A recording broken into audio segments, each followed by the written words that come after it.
basis of increasing frequency या on the basis of decreasing wavelength, this is known as electromagnetic spectrum। और मैं जब ऐसा लिखूं तो मैं पढ़ूंगा कहां से कहां, रेडियो से गामा, रेडियो से, लेकिन जब मैं इसको उल्टा पढ़ूं फिर मैं क्या लिखूंगा, डिक्रीजिंग फ्रीक्वेंसी और इंक्रीजिंग ओबेस है। ठीक है, जैसा आप स्टेटमेंट लिख रहे हैं उस हिसाब से ही चलेगा। ठीक है, तो बताइए क्या लिखूं मैं इलेक्ट्रोमैग्नेटिक स्पेक्ट्रम में, द अरेंजमेंट ऑफ किसका अरेंजमेंट, इलेक्ट्रोमैग्नेटिक रेडिएशंस का, EMR, the arrangement of EMR on the basis of किसकी बेसिस पे, increasing, on the basis of increasing frequency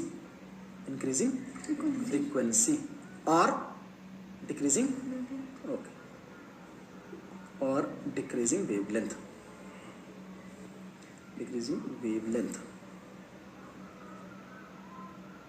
This is known as electromagnetic spectrum.